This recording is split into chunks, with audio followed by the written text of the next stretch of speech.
जय माता दी समस्त को देवांजलि कुकिंग चैनल को बहुत बहुत स्वागत सांग मैंने आज मुझे सहित साइड डिश भाव में खावाई नड़िया और आंबर गोटे पूरा चटपटा चटणी रेसिपी शेयर करी जहाँ कि आप 5 ରୁ 7 मिनट भितर बनई पारे आउ बनइबा भी बहुत सहज घरे थिबा बेसिक सामान ही आप बनई पारे। चलते ताहले वीडियो टी पूरा शेष पर्यंत देखूँ ताहले ही जानीपारे मुझे किभली बनई। प्रथम आम पैन गरम करके देदेबा गोटे चामच खंडे तेल मु सोरिष तेल करुच्ची आप रिफाइंड तेल करें। तेल में गोटे बड़ चामच दे देइछि गोटा धनिया तापरे अधा चामच खंडे मेथी अधा चामच खंडे दे देइछि जीरा तापरे अधा चामच खंडे सोरिष दे देइछि। सोरिष टिके कम ही पकेइबे तापर एथिरे सुखिला लंका दे देइछि सुखिला लंका जगह आपण कंचा लंका मध्य पकई पारिबे।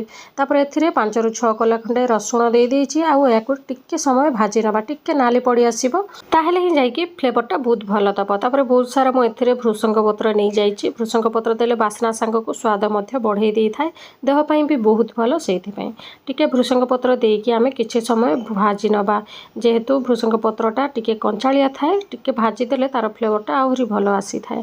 देखंतु मु ए सब तक को भाजी सारी एबे आमे या ऊपर नड़िया देदेबा नड़ियार ऊपर चोपा को काटी देबे जदि टाण नड़िया नहेले थिले भी किछि असुविधा नै।